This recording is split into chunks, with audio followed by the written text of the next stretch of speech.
তুমি কেন্দ্রে যাইতে পারবে না, তোমার গিরাগারা ভাঙিয়ে গেল, তুই কেন্দ্র যাইতে পারবে না। এভাবে প্রকাশ্যে ভোটারদের হুমকি দেওয়ার অভিযোগ উঠেছে বিএনপির এক নেতার বিরুদ্ধে। জানা গেছে দাড়িপাল্লা প্রতীকের প্রচারণা চালালে বাধা প্রদান করে বিএনপির স্থানীয় এক নেতা। এ সময় ভোট কেন্দ্রে না যাওয়ার হুমকিও দেন তিনি। আলা লাহুল খালকু ওয়াল আমর, সাবধান। এবার আল্লাহ বলে, শোনো, সৃষ্টি যার, আইন চলবে শুধুই তার। আইনের মালিককে, ইনিল হুকমু ইল্লা লিল্লাহ, আল্লাহ ছাড়া কারো আইন চলবে না। এবার আপনাদের জিজ্ঞাসা করবো, জবাব দেন, সৃষ্টিকার? আরো জোরে, সৃষ্টিকার? আইন চলবে কার? 54 বছর বাংলাদেশ আল্লাহর আইনে কয়দিন চলছে? এই যে আমাদের কিছু কিছু কথা মনে হয় রাজনীতি। হ্যাঁ, রাজনীতি। নবী মুহাম্মদ রাজনীতি করে নাই, সাহাবারা রাজনীতি করে নাই, তো তোমাদেরকে আমি তো রাসূলের রাজনীতির কথা বলি। যাইতে যেতে সমালোচনা করো কেন যে হুজুর রাজনীতি করছে? তো রাজনীতি নবী মুহাম্মদ করে নাই, আমাদের রাসূল করে নাই। এ কোরআনে রাজনীতি নাই, হাদিসে রাজনীতি নাই। তো রাজনীতি না থাকলে চোর ধরে হাত কাটো, এই আইন কেমনে হইব? ওয়াজ দিয়ে কি আইন হয়? এমন নেতা লাগবে যে নেতা সংসদে গেলে আল্লাহর আইনের পক্ষে কথা বলবে।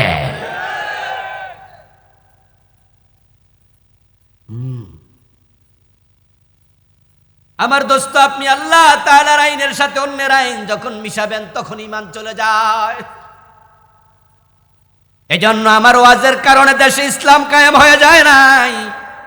এত সোজা না, সময় লাগবে। ইসলাম কায়েম হোক আর না হোক, আমি আল্লাহ ছাড়া কারো আইন মানবো না, মানি না। এটা বলতে বলতে মরতে চাই, কারণ ঈমান হারা হয়ে মুশরিক হয়ে মরতে চাই না।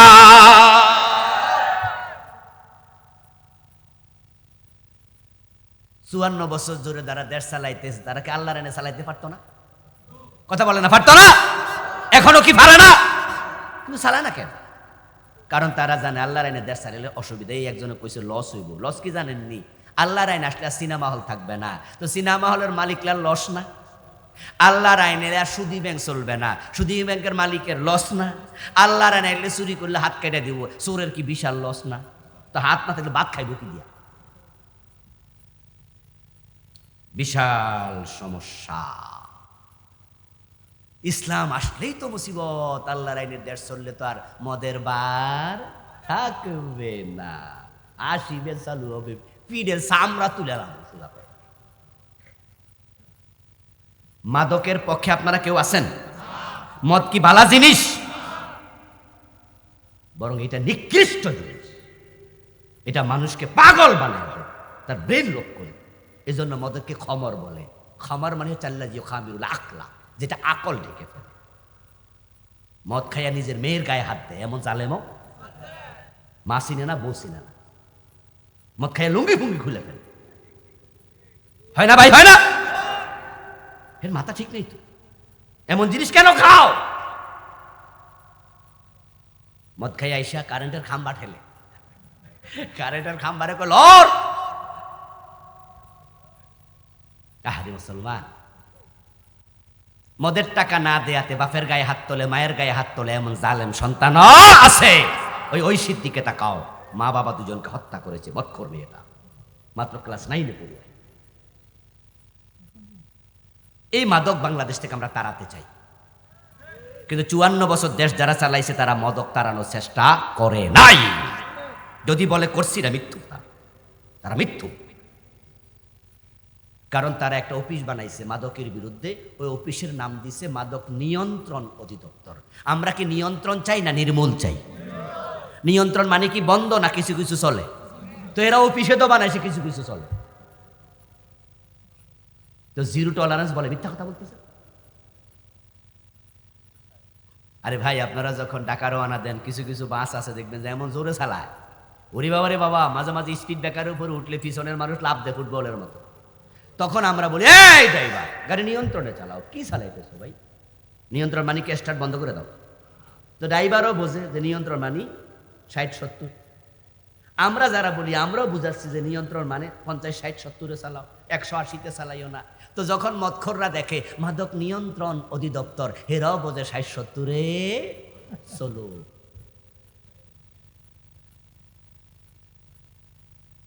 এখন এই মাদকের বিরুদ্ধে, জুলমের বিরুদ্ধে, চাঁদাবাজির বিরুদ্ধে, চুরি ডাকাতির বিরুদ্ধে, দেশের টাকা যারা বিদেশে পাঠাইয়া দেশের ব্যাংকগুলোকে দেউলিয়া করে দেয়, ওদের বিরুদ্ধে দাঁড়াতে হলে আল্লাহর কোরআনের আইনের পক্ষে আসতে হবে। এখানে কোনো কম্প্রোমাইজ চলবে না।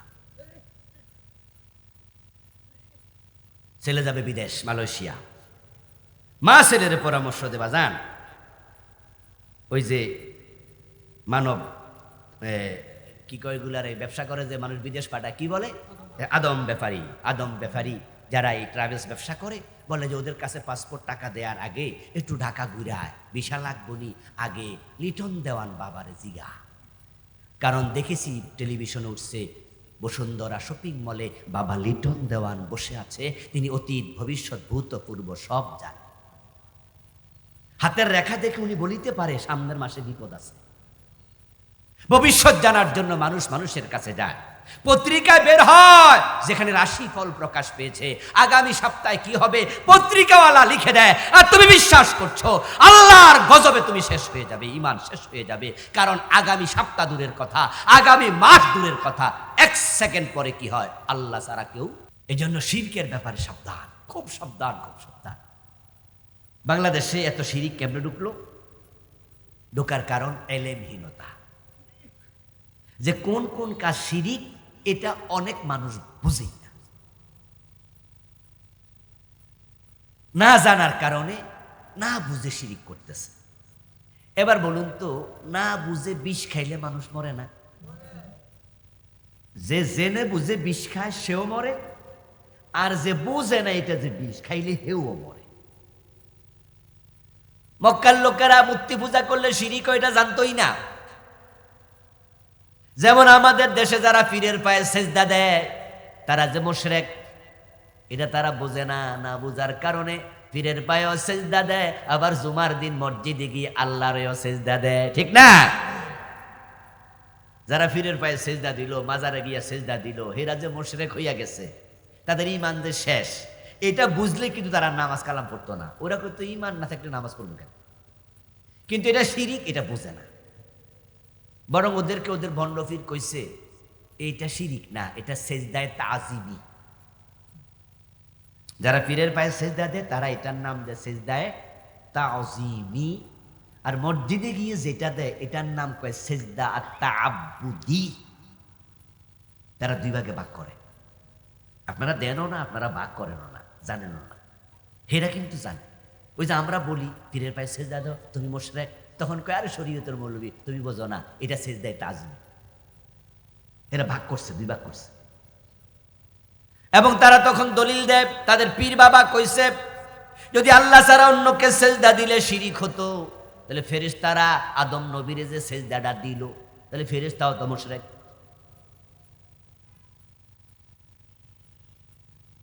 আদম আলাইহিস সালামকে সেজদা দেওয়ার কারণে কি ফেরেশতা মুশরিক হইছিনি? কয় না। কইছো না আমরাও ফিরে দেই, আমরাও মুশরিক না। এটা শরীয়তের মৌলবী বোঝে না। শরীয়তে জায়েজ নাই, মারেফতে জায়েজ আছে। আমি বলি এটা মারেফত না রে দোস্ত, এটা তোদের মরার পথ। আসলে শরীয়তে ইসলামের মাঝে সেজদায়ে তাজিমি বলতে কোনো সেজদাই নাই। এখন প্রশ্ন হতে পারে আদম আলাইহিস সালাম যে সিজদা নিল, ফেরেশতারা সিজদা করলো, সে প্রশ্নের জবাব কি? তার জবাব হচ্ছে আদম নবীকে সিজদা দেওয়ার জন্য অর্ডার করছে কে? এখন তুমি যে সিজদা নিছো ফির সাহেব, তোমার সিজদা দেওয়ার অর্ডার কোন কোরআন কিতাবে আছে দেখাও দেখি। তো তুমি কাটটা কার লাগাইনা লাগাইছো? আদম আলাইহিস সালামের শরীয়তে কি ভাই বোন বিয়ে জায়েজ ছিল না? ছিল না। তখন কোনো মানুষ ছিল না। এজন্য এই জোড়া ছেলে ওই জোড়ার মেয়ে ক্রস বিয়া হইল। আচ্ছা, এই যুক্তি দিয়া কি ওই ভণ্ডফির নিজের বোন বিয়া করতে পারবো? তো তুমি ওই যুক্তি আনানো কেন? আদম আলাইহিস সালামকে ফেরেশতারা সিজদা করেছে, এই কথাটা কি আবু বকর সিদ্দিক আগে জানছে না আমরা আগে জানছি? ওমর আগে জানছে না ভণ্ডফির আগে জানছে? আলী আগে জানছে না ফির সাহেব জানছে? তো কোরআন যখন নাজিল হয় তখনই তো আছে ওয়াসাজাদাল মালাইকাতা কুল্লুহুম আজমাউন, সকল ফেরেশতা আদমরে সেজদা করছে। তো এই দলিল দিয়া যদি ফিরকে সেজদা করা যায় যত সেজদায়ে তাজিমি নাম দিয়া, তাহলে তো সাহাবারা নবীকে সেজদা করতো সবচেয়ে বেশি, কারণ নবীর সে বড় কোনো ফির নাই, আবু বকর ওমরের সে বড় কোনো মুরিদ নাই। কিন্তু সিদ্দিক আকবর আবু বকর রাসূলের কোনো সেজদা করছেনি, ওমর করেছে কোনোদিন, ফাতেমা তো জাহারা করছে, মা আয়েশা করছিনি। তো তোরা ফাইলি কই দলিল? হাসরের ময়দানে গিয়ে কত মানুষ দেখবে যে আমল নামায় কোনো নেক নাই, অথচ নামাজি ছিল, রোজাওয়ালা, হজওয়ালা ছিল। কারণ শিরিক করার কারণে ঈমান শেষ। যার ঈমান নাই তার আমলও নাই।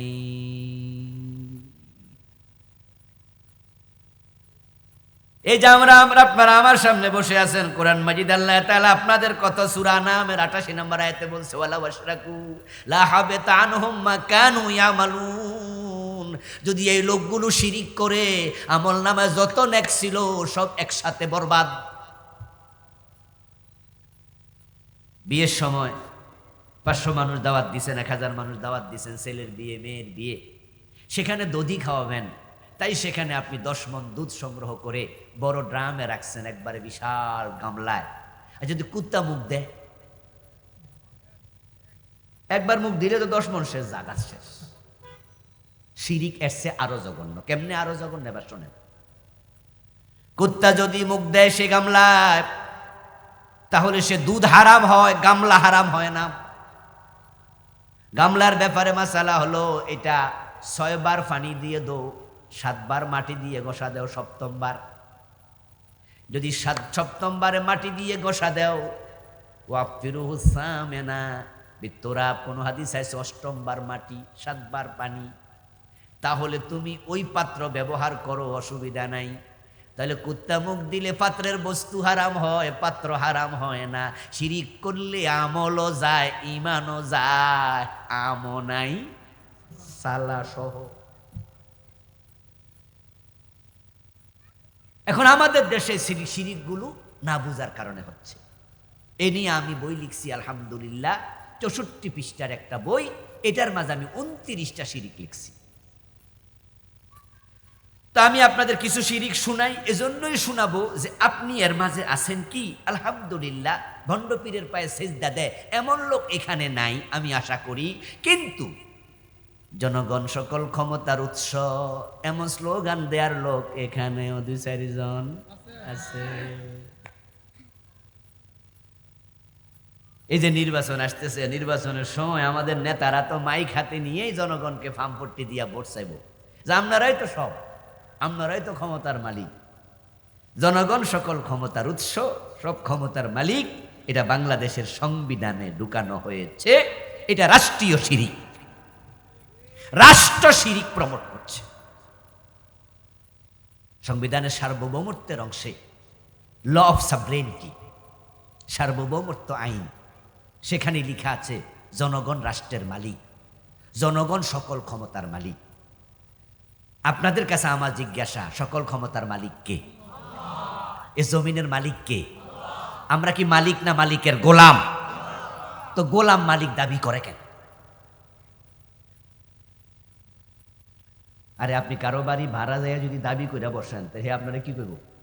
হে জবরদখলকারী বলবে না, বলবে না কি রে, হে ভাড়া দিছি, হে বিল্ডিং বলে হেতে। আমাদেরকে আল্লাহ উপভোগ করতে দিচ্ছে। হ্যাঁ, আমরা জিজ্ঞাসা করেন তো হুজুর, এই হুজুর এই হাতি ডাকার, আমি কবিরা আমার হাত, এই কথা বলে শিরিক হবে না। কিন্তু এই হাত বেচতে পারবো নি মার্কেটে যাইয়া? আচ্ছা, রক্ত বেচা যায়নি তো শরীরের রক্ত তো আমরা বেচালাম, দেখি শরীরে ধরবে হারাম। চোখ বেচা যাবে? হারাম। কথা শুনেন, বুঝলেন? রক্ত দান করা যায়, রক্ত বিক্রি করা হারাম, কারণ এই রক্তের মালিক তুমি না। এই জন্য আত্মহত্যা মহাপাপ, কবিরা গুনাহ। আরে তুমি যে নিজের তুমি মারলা, বিষ খাইলা, এই জান কি তুমি বানাইছো? তো নিজের তুমি মারলা কেন? এটা তোমার না। আরে দোস্ত, আমরা যতই মালিক মালিক ভাবি, মাঝে মাঝে আল্লাহ ভূমিকম্প দেয়, ভূমিকম্প দিয়ে আল্লাহ রানী মারে। কয়দিন আগে নরসিংদী লারা মারছিল না? মারছিল 6.7 এরা যদি 8 হইতো তাহলে সব কাইত হয়ে যাইত। আমরা এই জমিনটা উপভোগ করি, লিখে নেই। এই মালিকানা সাময়িক, এগুলো বুঝতে হবে, এটা অরিজিনাল মালিকানা নাম। আপনার পকেটে যে টাকা আছে, 500 টাকার নোট, 100 টাকার নোট আছে না? আচ্ছা, আপনি এই টাকা পুলিশের সামনে আগুন লাগায় ফোরাই দেখেন তো, সাথে সাথে পুলিশ গপ করে ধরে আপনার বিরুদ্ধে রাষ্ট্রদ্রোহ মামলা দিয়ে দেবে, ধরে নিয়ে যাবে। আপনি বলবেন যে আমার টাকা আমি ফোরাইছি, পুলিশ কব ব্যাক কল, টাকাটা খোল। সেখানে লেখা আছে গণপ্রজাতন্ত্রী বাংলাদেশ সরকার চাহিবা মাত্র দিতে বাধ্য থাকিবে। তোর টাকা কইছে কেডারে? কামাই করছো তুমি, কষ্ট করছো তুমি, কিন্তু টাকা তোমার না, এটা রাষ্ট্রের জিনিস, রাষ্ট্রের সম্পদ। পোড়াইছো কেন? জেলে ঢোকো। ব্যবহার পর্যন্ত কাজ শেষ। এ জমিনের মালিক আমরা নই। লিল্লাহি মিরাসুস সামাওয়াতি ওয়াল আরদ, আকাশ জমি সব তার মালিক কে? তো জনগণ সকল ক্ষমতার উৎস যদি কও, তাহলে কুলিল্লাহুম্মা মালিকাল মুলকি তুতিল মুলকা মান তাশা ওয়া তানজিউল মুলকা মিম্মান তাশা। তোমার চিন্তা এই আয়াতের উল্টা হয়ে যায়। কোরআনের আয়াতের সাথে পেশ লাগাইলে ঈমান শেষ।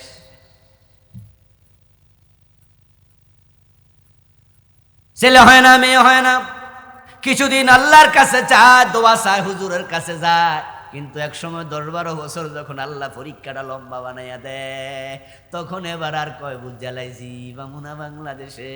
এবার পাসপোর্ট ভিসা লইয়া খাজা বাবার কাছে যায়। ওখানে যাইয়া কয় বাবা আমার একটা ছেলে দাও, মেয়ে দাও, কারণ তাহেরি হুজুর কইছে কেউ ফিরে না খালি হাতে খাজা বাবার দরবারে।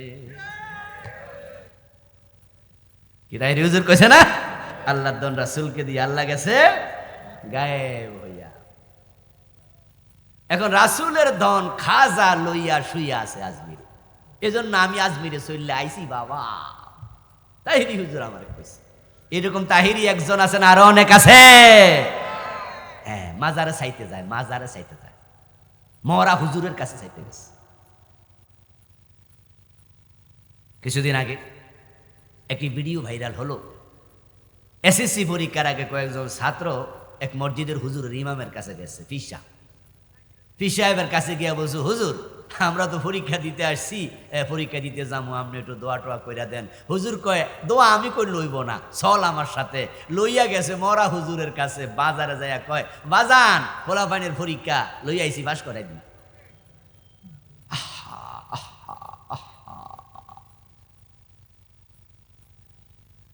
ও দোস্ত বলেছি বোঝে না, এটা যে শিরিক, বোঝে না। ওই লোকটা কিন্তু খাজা বাবার কাছে ছেলে মেয়ে চাইলো, চাওয়ার পর জোহরের আজান, আজানের পর আবার সে নামাজে দাঁড়াইয়া কয় ইয়্যাকা না'বুদু ওয়া ইয়্যাকা নাস্তাঈন। আল্লাহ আমি শুধু তোমার গোলামি করি, শুধু তোমার কাছে প্রার্থনা করি। আর সের মালিক কয় মিথ্যুক, এইমাত্র খাজা বাবার কাছে যাইলি। মানে এই যে পীরের কাছে সন্তান চাইলে শিরিক হয়, বেটা বুঝেই না। আসলে শিরিকটা কি? শিরিক হচ্ছে যাহা শুধু আল্লাহর জন্য খাস, তাহাতে অন্যকে শামিল করা। আপনাদের কাছে আমার জিজ্ঞাসা, সন্তান দেয়ার মালিক কে? এই মালিকানা কি দুনিয়ার কারো আছে? আর পৃথিবীর কত ডাক্তারের নিজেরই সন্তান হয় না, কারণ ডাক্তার সন্তান দিতে পারে না, ওষুধ দিতে পারে। ওষুধ ওসিলা, আর ওসিলা মাঝে মাঝে কাজ করে না, ওসিলা মাঝে মাঝে বাতিল হয়। পীরের কাছে দোয়ার জন্য যাওয়া যেতে পারে যদি জীবিত পীর হয়, মরা পীর দোয়া করতে পারবো না, উনি নিজে তো শেষ, মরার পরে সব শেষ। ভুল বোঝো না মুসলমান, ভুল বোঝো না। কই না, মরার পরও ক্ষমতা আছে। আরে ব্যাককল, যে লোকটা আল্লাহর ওলি, বড় আলেম, ঠিক আছে, সব আমি মেনে নিলাম, কিন্তু যখন মরে যায় তখন তিনি কি শটান শুয়ে থাকে না? খাটের মাঝে শুয়ে আছে না? নিজের গোসল নিজে করতে পারে, নিজের কাপড় নিজে খুলতে পারে, নিজের কবরে নিজে নামতে পারে। তো বেড়া তো অন্যের উপর ভরসা করে। মরে গেছে, সব শেষ, সব শেষ।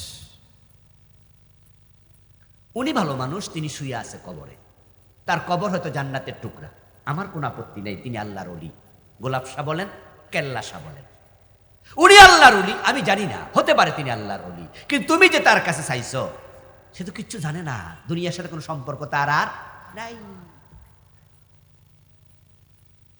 আর কত কয় নাম্বার ব্যাক কল, খাজা বাবার কাছে যদি তুমি গেলা, মাইনুদ্দিন চিশতি রহমতুল্লাহ আলাই, উনাকে আমরা ভালোবাসি, সম্মান করি। মাইনুদ্দিন চিশতি তো আরবের মানুষ ছিলেন, আরবের মানুষ ভারতে আসছে দিন প্রচারের জন্য। হযরত শাহজালাল বাড়ি ইয়ামান ছিল না, ইয়ামান থেকে আসছে আমাদের সিলেটে। আচ্ছা, আরবের মানুষ কি বাংলায় কথা কয় না আরবিতে কয়? তো তুমি যে কইলা বাবা ছেলে দাও, তোমার কথা বুঝিনি।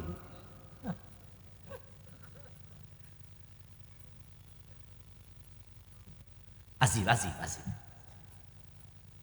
ইব্রাহিম আলাইহিস সালামের বয়স ৮৬। ওই ৮৬ বছর বয়স ইব্রাহিম আলাইহিস সালাম নিঃসন্তান, সন্তান হয় না, দাড়ি পেকে গেছে, চুল পেকে গেছে। ওই বুড়া বয়সও তিনি সন্তান চাইছে কার কাছে? রব্বি হাবলি মিনাস সালিহিন ফাবাশশারনাহু বিগুলামিন হালিম। ইব্রাহিম আলাইহিস সালামের ইন্তেকালের ২৫০০ বছর পরে কোরআন নাজিল হয়। মানে আজ থেকে ৪০০০ বছর আগে ইব্রাহিম আলাইহিস সালাম ইন্তেকাল করছে। তো উনার ইন্তেকালের ২৫০০ বছর পর যদি কোরআন নাজিল হয়, এই কোরআনের মাঝে উনি যে আল্লাহর কাছে সন্তান চাইছে, এই কথাটা আল্লাহ নাজিল করে আমাদেরকে কাহিনী শোনায় না।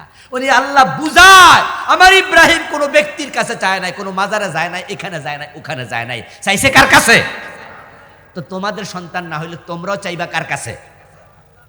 আল্লাহ কাউকে তাড়াতাড়ি দেয়, কাউকে একটু দেরিতে দেয়, ঠিক না ভাই? দেখবেন সব জিনিসে দেখবেন কেউ তাড়াতাড়ি পায়, কেউ দেরিতে পায়। দেখবেন যে কোনো কোনো বাচ্চা ১৫ দিন পরে, জন্মের ১৫ দিন পরে হাসে, আবার কেউ ২.৫ মাসও হাসেন। কারো কারো জন্মের আগে দাঁত উঠে যায়, শোনেন নাই যে মায়ের পেট থেকে একটা দাঁত উঠে গেছে? কারো কারো ৯ মাসে ওঠে। কোনো কোনো বাচ্চা ৬ মাসে হাঁটে, কেউ দেখবে যে ৮ মাস, ৯ মাস, ১ বছর পরে হাঁটে। কেউ চাকরি করতেছে, ভালো হয় না, কিন্তু দেখা যায় কেউ তাড়াতাড়ি চাকরিতে সফল। কেউ বিয়ে করছে ৬ মাস পরে বাচ্চা, ৮ মাস ৯ মাস পরে বাচ্চা হয়ে যায়, আবার কেউ ৫ বছর পরে হয়। এরকম পরীক্ষা আল্লাহ করে না। তুই খাজা বাবার কাছে কেন গেলি? দেয়ার মালিক তো আল্লাহ। তো যাহা আল্লাহর জন্য খাস, এটাতে অন্যকে শামিল করার নাম হলো শিরক। তাইলে এবার বলুন তো, ইবাদত কার জন্য হবে?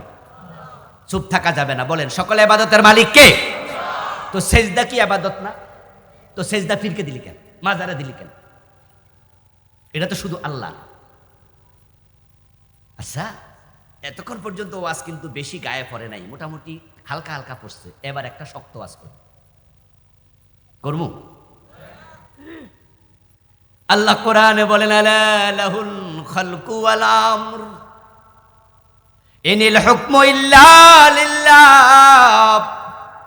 দুনিয়ার মানুষ শোনো, সাবধান। আলা হরফে তাম্বি, আলা আমাহা, হরফে তাম্বি, সাবধান। কে বলতেছে? সাবধান সাবধান।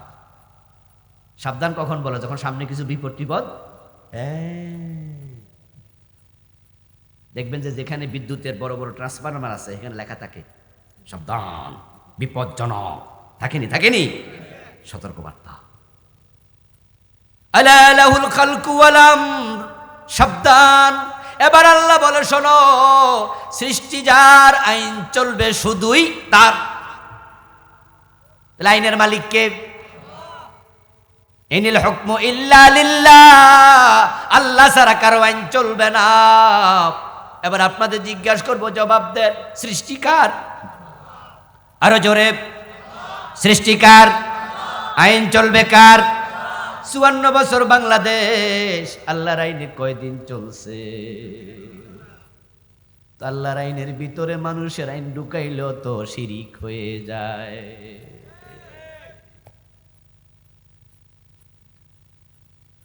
তাহলে এখন যে বাংলাদেশ ৫৪ বছর ধরে মানুষের আইনে চলতেছে, যারা মানুষের আইনে দেশ চালায়, আপনারা তাদের ভোট দেন না?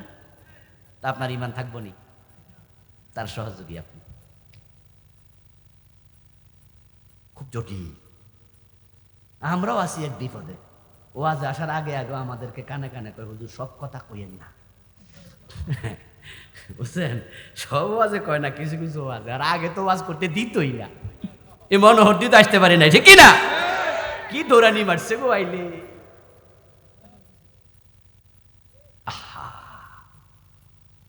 আমাদের সাথে দুশ্মনী করেন না, কারণ আমরা আপনাদের হিতাকাঙ্ক্ষী, আপনাদের বন্ধু। আমরা চাই আমরা একসাথে আল্লাহর জান্নাতে যেতে হবে, ঠিক কিনা? এই জন্য আমরা এগুলো শিখাই, বলি, বুঝাই। কিছু কথা তিতা লাগে। ডাক্তারের কাছে গেলে সব সিরাপ কি মিষ্টি নি? তিতা সিরাপ লেখে না? তিতা সিরাপটা দুশ্মনী করে লেখে, ঠিক না? ওইটাও লেখে আমনের ভালো লাগে। এই যে আমাদের কিছু কিছু কথা মনে হয় রাজনীতি। হ্যাঁ, রাজনীতি। নবী মুহাম্মদ রাজনীতি করে নাই, সাহাবারা রাজনীতি করে নাই, তো তোমাদেরকে আমি তো রাসূলের রাজনীতির কথা বলি। যাইতে যেতে সমালোচনা করো কেন যে হুজুর রাজনীতি করছে? তো রাজনীতি নবী মুহাম্মদ করে নাই, আমাদের রাসূল করে নাই। এ কোরআনে রাজনীতি নাই, হাদিসে রাজনীতি নাই। তো রাজনীতি না থাকলে চোর ধরে হাত কাটো, এই আইন কেমনে হইব? ওয়াজ দিয়ে কি আইন হয়? এমন নেতা লাগবে যে নেতা সংসদে গেলে আল্লাহর আইনের পক্ষে কথা বলবে।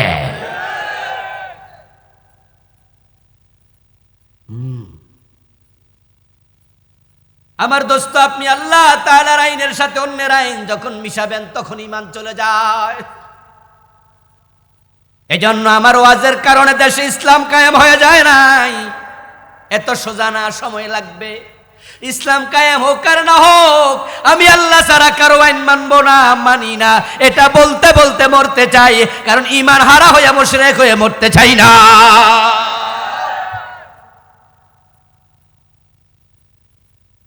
54 বছর ধরে যারা দেশ চালাইতেছে তারা কি আল্লাহর আইনে চালাইতে পারতো না? কথা বলে না, পারতো না? এখনো কি পারে না? কিন্তু চালায় না কেন? কারণ তারা জানে আল্লাহর আইনে দেশ চালাইলে অসুবিধা। এই একজনে কইছে লস হইব। লস কি জানেননি? আল্লাহর আইন আসলে সিনেমা হল থাকবে না, তো সিনেমা হলের মালিকরা লস না? আল্লাহর আইনে আর সুদী ব্যাংক চলবে না, সুদী ব্যাংকের মালিকের লস না? আল্লাহর আইনে আইলে চুরি করলে হাত কেটে দিব, চোরের কি বিশাল লস না? তো হাত না থাকলে ভাত খাইব কি দিয়া? বিশাল সমস্যা। ইসলাম আসলেই তো মুসিবত। আল্লাহর আইনের দেশ চললে তো আর মদের বার থাকবে না, আসিবে চালু হবে, পিঠের চামড়া তুলে রাখবো। মাদকের পক্ষে আপনারা কেউ আছেন? মদ কি ভালো জিনিস? বরং এটা নিকৃষ্ট জিনিস। এটা মানুষকে পাগল বানায়, তার ব্রেন লোক করে। এই জন্য মদকে খমর বলে।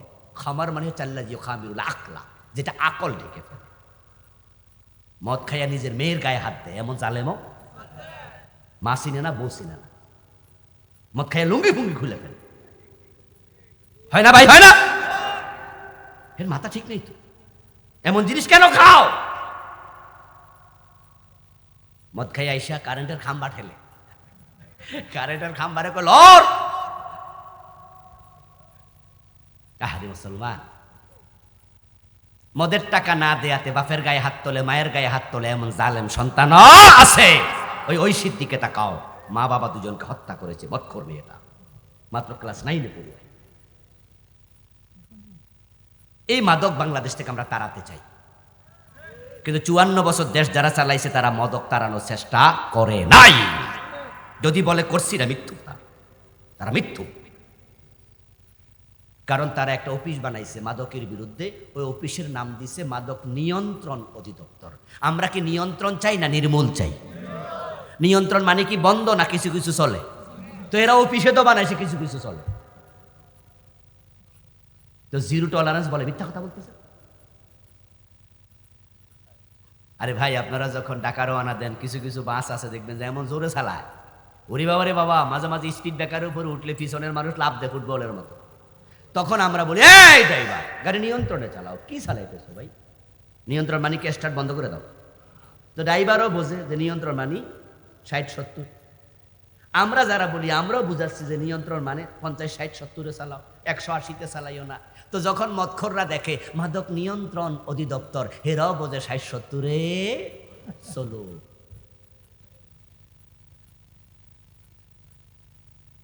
এখন এই মাদকের বিরুদ্ধে, জুলমের বিরুদ্ধে, চাঁদাবাজির বিরুদ্ধে, চুরি ডাকাতির বিরুদ্ধে, দেশের টাকা যারা বিদেশে পাঠাইয়া দেশের ব্যাংকগুলোকে দেউলিয়া করে দেয়, ওদের বিরুদ্ধে দাঁড়াতে হলে আল্লাহর কোরআনের আইনের পক্ষে আসতে হবে।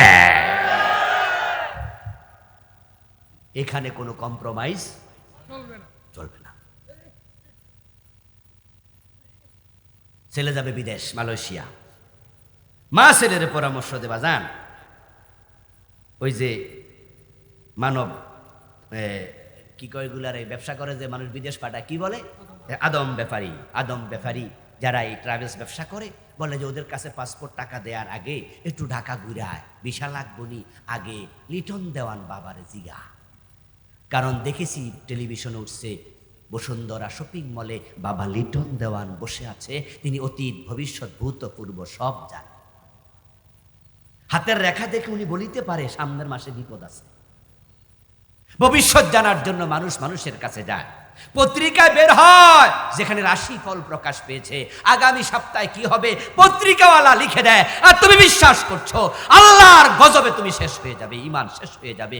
কারণ আগামী সপ্তাহ দূরের কথা, আগামী মাস দূরের কথা, 1 সেকেন্ড পরে কি হয় আল্লাহ ছাড়া কেউ। এটার নাম আলিমুল গায়েব, ইলমে গায়েব। গায়েবের মালিক কে? আমার প্রিয় ভাইয়েরা, এখন বিশ্বাস করে ঈমান হারাচ্ছেন। 29টা লিখেছি, প্রত্যেকে নেবেন, একটা একটা করে পড়বেন, মানুষকে হাদিয়া দেবেন, জানাবেন ঈমান বাঁচান শিরিক থেকে।